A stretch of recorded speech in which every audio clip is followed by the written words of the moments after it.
again. Taco Homies in full effect. In HD effect now. HD. Yes.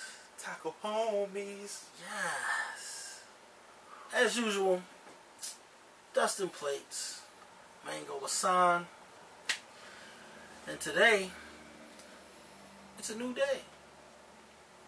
Tell them why it's a new day. And we ain't talking about them dudes. Why is it a new day? The cameras, man. Oh yeah, my bad. That was my segue. Yeah. I was gonna wait, but yeah, we got the cameras. We in HD. We've been recording 20 episodes off my cell phone, and it's been working for us. But yeah, now we in HD. Now we got a little bit of lighting, and production is finally on top. So we got a little bit more work to do. Get in the studio, and everything will be perfect. A1. So anyway, all that aside, a few things we're gonna talk about. I don't know, what did you want to start with today? I just really want to just point out the importance of what Becky Hammon is doing, just historically in the sports world. First female assistant coach in the NBA, and she's the first female head coach to win the summer league, because they pick an assistant coach to lead the team during the summer leagues, and she's the first female coach to ever win the summer league title. So I mean, to me, it's big. I know a lot of people don't pay too much attention to the summer league. I do.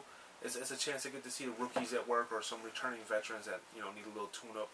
It's a good chance to see them at work, and they do have a legit title. Like, you see that trophy, and it's not as good as the NBA championship, but it's a beautiful trophy, and it's like, man, it's huge. These dudes, some of them are playing for a job. Some of them are playing for a future. And some of them are just tuning up their game, and it's huge. And of course, the coaches, they have the same opportunity now. The assistant coach gets to see what she can do when she's, the head coach of not a bunch of stars, but the dudes that are trying to get there. And I mean, yeah, she was getting on them boys. She was getting on them. I mean, this is the championship game. There's only one. It's not a 7-game series. It's only one championship game, and there was this one dude who he couldn't get a shot, so he decided he would jump up, bounce the ball off the backboard, and try to get it back to himself.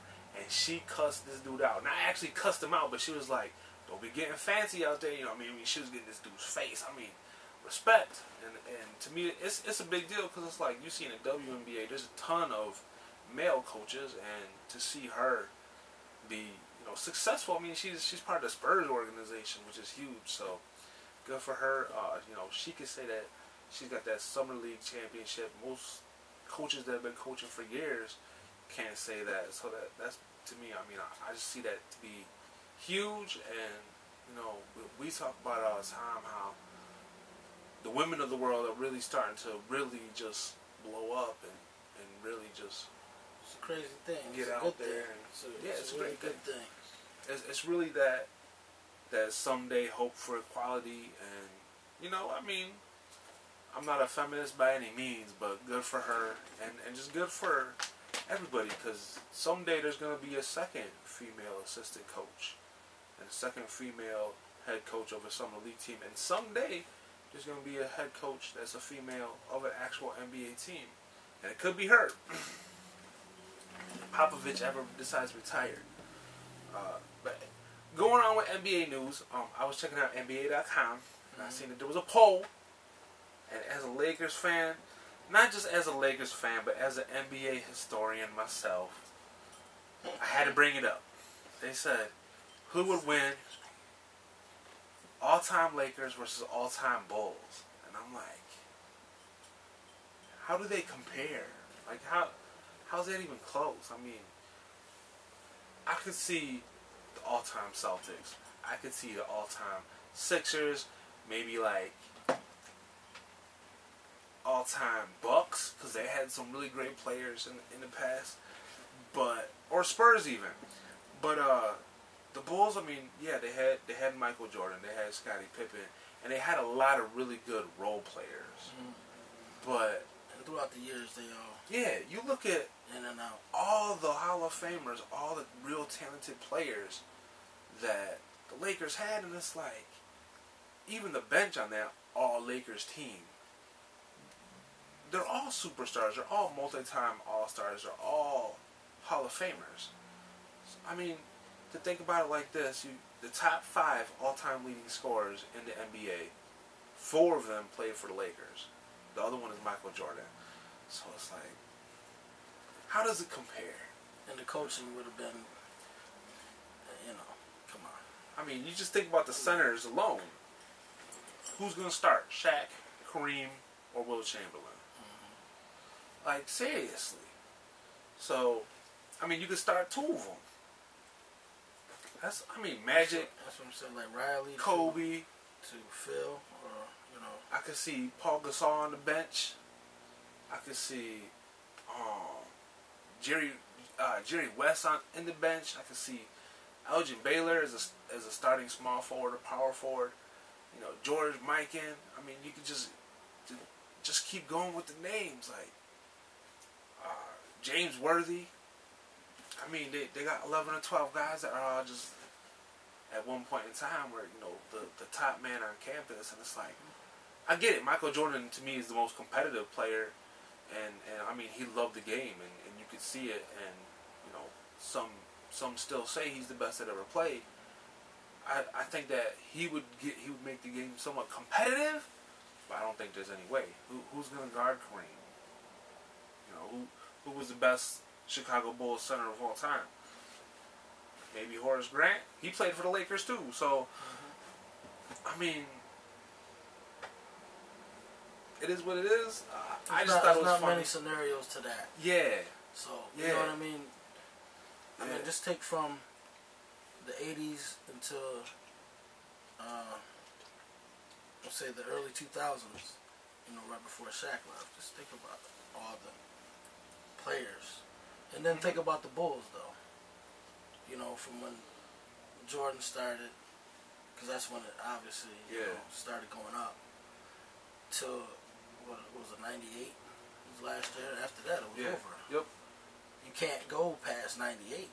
Yeah. To be quite honest, no disrespect to any of the players. You could have maybe like Derrick Rose be the starting point guard. I could see that because he's a phenomenal player. I mean, him and Jakeem Noah. Luol Deng. Oh yeah, Luol Deng too. There's not really. But besides those, that, superstar. Yeah. That really played for the Bulls. I mean, Kareem, like in the documentaries, you see like players that played against Kareem, and they said, listen, when Kareem had the ball, it was automatically 2 points. You couldn't stop dude. Will Chamberlain, dominant on both ends of the ball. Shaq, dominant on both ends of the ball. And now you got 3 centers that are just crazy though. Just I mean, they were each the best center in the league when they were playing for the Lakers. I mean, maybe you could say Bill Russell over Will Chamberlain, and I would accept that easily. But other than that, Kareem, Shaq, nobody could beat those guys. I mean, it's almost like you'd almost rather see them play against each other than play on the same team. So it's like I didn't see how that even stacks up. Fuck him! Brett Favre. He just gets inducted into the Packers Hall of Fame within the last week or so. I bet you there was no love at that ceremony. He got tons of love. Did he get love? They said that within the first day. The owners and stuff. That's what I'm talking about. I don't know exactly. I doubt it. The fans was killing it. Well, of course, the fans. They said basically like, and Brett Favre said that the day he retired that, in 5 years or so, people are gonna remember him as a Packer because, and who wouldn't? Yeah. You can't count the Jets, little stick. Yeah. That was just dumb. You can't count the that Jets. Was dumb. He didn't even talk about the Jets. No, I watched the whole interview. He talked about his 2 years with the Vikings. He didn't talk about the Jets at all. Mm-hmm. And with the Jets, I mean, he almost took that team to the playoffs. He got hurt and had to take a couple games off. Mm-hmm. But he almost took that team to the playoffs. Mm-hmm. Raggedy as they So yeah, I mean, Brett Favre, he was a game changer. I mean, look at what the look at what the Vikings have done since. One play away from the Super Bowl. You know, I mean, they were in two NFC championship games, one play away from the Super Bowl, and they haven't done anything since. And I mean, the players for the most part have been the same except for him. So it's like, you know, I mean, he knew like going into Green Bay as a Viking what it meant, and to him it was almost like, you know, telling him his home ain't his home anymore, which that's the way it was. But as you know, now he said the day that they said, I mean, as soon as they announced, in a couple weeks we're announcing this dude into the Packers Hall of Fame. Within a day, 67,000 tickets were sold to that event, and that's when he was like, "Oh, okay, everybody's good now." Like, because he wasn't sure. He said he was nervous about should I even show up? Because I mean, he ended his career as a Viking, so it was. And it was, you know, you got to, like I was saying about the no get no love thing, you know, up there in the office, it was a bitter thing going on, you know, and the Jets, like I said, that was stupid. He should just, you know, did the Viking thing to begin with. I mean, well, you know, but him going to him going to the Vikings, I was loving every minute of that. Yeah. That's like the enemy. It was fun. I mean, the Vikings were fun to watch when he was playing with them too. It was awesome. It brought new life to him. Yeah, I mean, as soon as this dude said he was coming back and they traded him to the Jets, he didn't have no loyalty to that team. Like, I mean, he's gonna have some love for it. That's where he played his whole career.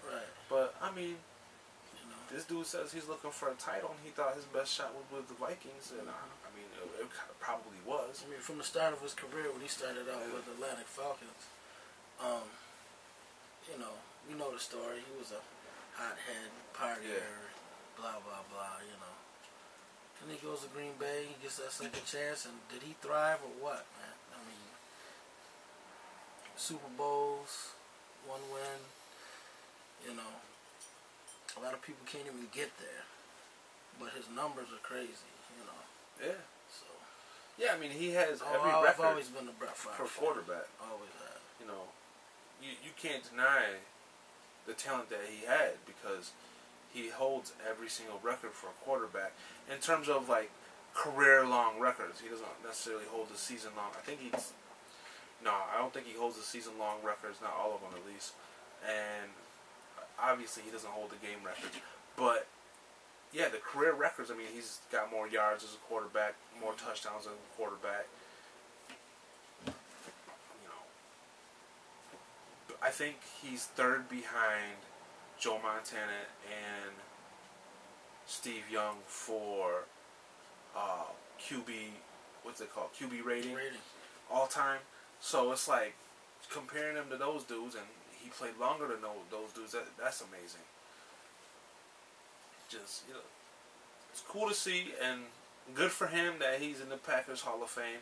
That's where he deserves to be. And yeah, do your thing, Brett. Hey guys, if you enjoyed part 1, make sure to stay tuned for part 2.